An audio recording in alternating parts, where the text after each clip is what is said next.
Terima itu wakil ketua dan jurusita. Ketua Pengadilan Tinggi atau PT Bandung Heri Supriyono mengungkap 3 identitas pejabat Pengadilan Negeri atau PN Depok yang terjaring operasi tangkap tangan atau OTT Komisi Pemberantasan Korupsi KPK pada Kamis 5 Februari kemarin.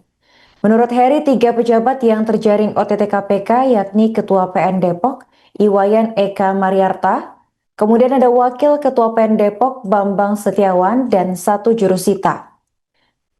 Heri datang langsung ke PN Depok untuk melihat kondisi pasca OTT KPK pada Jumat 6 Februari siang. Untuk kasus ini, Heri menyerahkan sepenuhnya ke pihak aparat penegak hukum dan akan bersikap proaktif dan kooperatif. Heri mengaku merasa terpukul atas kasus yang menimpa PN Depok tersebut dan kedatangannya untuk memberikan semangat dukungan moral. Sementara itu, PLT Deputi Penindakan dan Eksekusi KPK, Asep Guntur Rahayu, pihaknya memergoki adanya proses transaksi uang dari pihak swasta ke aparat penegak hukum atau APH. Asep juga membenarkan secara tersirat bahwa transaksi haram tersebut dilakukan oleh PS terkait dengan pengurusan sengketa lahan di Depok. Diduga pihak swasta yang dirugikan dalam sengketa memberikan sejumlah uang kepada BS atau Bambang. Terkait barang bukti, Asep mengungkap uang yang diamankan oleh pihak KPK dalam operasi senyap tersebut mencapai ratusan juta rupiah. Dan untuk saat ini KPK tengah mendalami apakah kasus tersebut berdiri sendiri atau memiliki keterkaitan dengan penyelidikan lain yang sedang berjalan di Depok, terutama yang menyangkut persoalan lahan. Sementara itu, Wakil Ketua KPK, Fitroh Roh Cahyanto, juga membenarkan terkait penangkapan BS dalam OTT. Menurut Fitroh, pihak yang terjaring dalam OTT tersebut merupakan unsur APH dan juga tim penyidik telah menyita uang tunai sebagai barang bukti. Berdasarkan Kitab Undang-Undang Hukum Acara Pidana atau KUHAP, KPK memiliki waktu selama 1x24 jam untuk menentukan status hukum para pihak yang diamankan, apakah akan ditetapkan sebagai tersangka atau saksi. Terima kasih, ini saya datang ke PN Depok sehubungan dengan kemarin ada peristiwa OTT itu. Ya, pertama saya sebagai pimpinan Pengadilan Tinggi ikut prihatin atas kejadian tersebut yang sebetulnya kita tidak inginkan, namun tetap terjadi. Sebagai pimpinan kita sudah berupaya untuk bagaimana mengingatkan adik-adik kita yang ada di pengadilan, tapi tetap terjadi. Ya, sebetulnya kita sangat menyesalkan, sangat terpukul dengan kejadian itu. Pimpinan dari PT sampai MH juga sangat prihatin dan cukup terpukul kejadian itu. Pimpinan sudah berusaha untuk mencegah supaya adik-adik kita itu tidak terjadi pelayanan-pelayanan yang sifatnya transaksional. Himbauan selalu disampaikan oleh pimpinan, namun itu pun tetap terjadi. Ya, harus kita terima dan sekarang sedang dalam proses hukum, maka kita serahkan semuanya kepada aparat yang punya kewenangan untuk itu. Jadi kita sambil nunggu nanti. Ya, intinya bahwa kita proaktif karena itu sudah terjadi dan kita serahkan sepenuhnya kepada aparat. Pak, kasus apa bisa dijelaskan? Wah, itu secara detailnya saya belum tahu ya, karena tadi malam baru dapat info aja. Detailnya saya mengenai apa saya belum tahu. Jadi berapa orang yang ditangkap KPK udah ada info belum sih tuh berapa orang yang? Info yang saya terima itu wakil ketua dan jurusita. Jurusita. Ada 3 orang dari PN Depok. Untuk kehadiran Bapak di sini sendiri apakah cukup? Ya, sebagai orang tua mungkin ikut terpukul dengan kejadian ini, sehingga saya datang untuk memberi semangat dukungan moral kepada adik kita yang notabene Ya sangat terpukul dengan adanya peristiwa itu bagi pimpinan mereka kan. Sehingga saya datang sebagai bentuk dukungan moral kepada adik-adik kita yang ada di sini supaya dia tetap semangat di dalam memberikan pelayanan kepada masyarakat. Ada langkah-langkah apa Pak dari Ketua Bapak untuk Langkah-langkahnya kita mengusulkan kepada pimpinan karena unsur pimpinan itu yang kemarin dibawa, ya mohon dalam waktu yang tidak terlalu lama segera diisi. Bapak mau nanya kalau untuk informasi OTT ini dilakukan di mana, Bapak dapat informasinya Pak? Detailnya kayaknya yang dilaporkan kepada saya itu di pengadilan yang disegel ruangan jurusita, wakil dan ketua. Nah itu tempatnya di mana itu yang saya belum tahu apakah di kantor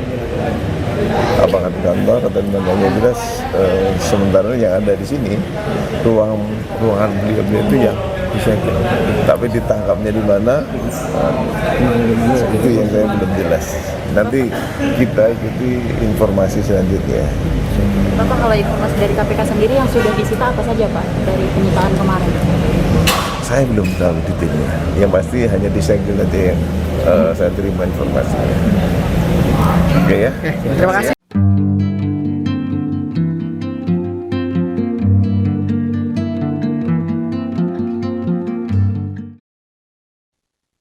Wakil Ketua Pengadilan Negeri Depok Bambang Setiawan baru-baru ini menjadi sorotan publik setelah terjaring OTT KPK pada Kamis 5 Februari. Tidak hanya Bambang, OTT tersebut juga menyeret Ketua PN Depok Iwayan Eka Mariarta, serta seorang jurusita yang diduga terlibat dalam kasus suap sengketa lahan. Kasus ini menimbulkan ironi karena para pejabat pengadilan tersebut sebelumnya telah menerima kenaikan gaji hingga 280% dari Presiden sebagai bentuk penghargaan atas jabatan mereka. PLT Deputi Penindakan dan Eksekusi KPK, yakni Asep Guntur Rahayu, menjelaskan bahwa tim penindakan memergoki adanya transaksi uang dari pihak swasta kepada aparat penegak hukum. Dari hasil OTT, KPK mengamankan barang bukti berupa uang tunai dengan nilai mencapai ratusan juta rupiah. Meski demikian, hingga kini status hukum Bambang Setiawan masih belum diumumkan secara resmi oleh KPK. Sebagai catatan, Bambang telah meniti karir di dunia peradilan selama 26 tahun. Ia memulai sebagai calon hakim di PN Garut pada tahun 2000, kemudian bertugas di berbagai daerah seperti Sangatta, Tanjung Selor, Muara Enim, dan Kepahyang. Karirnya terus menanjak dengan menduduki sejumlah jabatan penting, mulai dari Wakil Ketua PN Tanjung Balai Karimun pada tahun 2018, kemudian Ketua PN Pelalawan 2019, sebagai Wakil Ketua PN Jombang pada tahun 2021, hingga akhirnya menjabat Wakil Ketua PN Depok sejak Januari 2024. Berdasarkan laporan harta kekayaan penyelenggara negara atau LHKPN, kekayaan Bambang tercatat mengalami peningkatan signifikan. Pada tahun 2018, ia melaporkan harta senilai 1,2 miliar rupiah. Kemudian naik menjadi 2,5 miliar rupiah pada tahun 2021, naik lagi menjadi 3,12 miliar rupiah pada tahun 2023, dan naik kembali pada tahun 2024 senilai 3,26 miliar rupiah. Aset tersebut terdiri dari tanah seluas 171 meter persegi di Tangerang senilai 2,9 miliar rupiah. Kemudian ada satu unit mobil Honda HR-V tahun 2016 senilai 210 juta rupiah, serta kas dan setara kas sebesar 150 juta rupiah. Dan sebelumnya Presiden Republik Indonesia ke-8 Prabowo Subianto telah mengumumkan kebijakan soal kenaikan gaji hakim hingga 280%. Pengumuman itu disampaikan dalam acara pengukuhan Hakim Mahkamah Agung Republik Indonesia pada tahun 2025 di kantor Mahkamah Agung Jakarta, tepatnya pada Kamis 12 Juni 2025. Dalam pidatonya, Presiden Prabowo menegaskan bahwa kebijakan tersebut bertujuan meningkatkan kesejahteraan hakim sekaligus memperkuat integritas lembaga peradilan. Ia menjelaskan bahwa kenaikan tertinggi diberikan kepada hakim golongan junior meski seluruh hakim tetap menerima peningkatan signifikan. Presiden juga menyinggung kondisi kesejahteraan hakim yang selama 18 tahun tidak mengalami kenaikan gaji. Ia menyampaikan keprihatinan atas fasilitas yang masih minim, termasuk adanya hakim berstatus kontrak dan belum memiliki rumah dinas. Kebijakan ini diharapkan mampu memperkuat sistem peradilan Indonesia dengan memberikan jaminan kesejahteraan yang lebih baik bagi para hakim.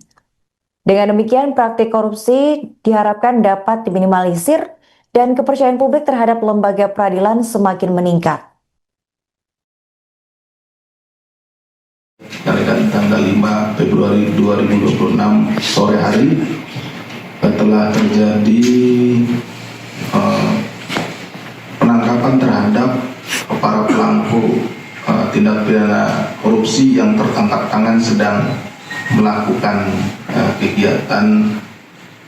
Nanti kita lihat ya, ada delivery ya, apakah nanti itu bentuknya penyuapan atau pemerasan. Nah, tapi yang jelas ada sejumlah uang yang berpindah dari pihak swasta kepada pihak aparat penegak hukum ya, APH di sini ya, seperti itu.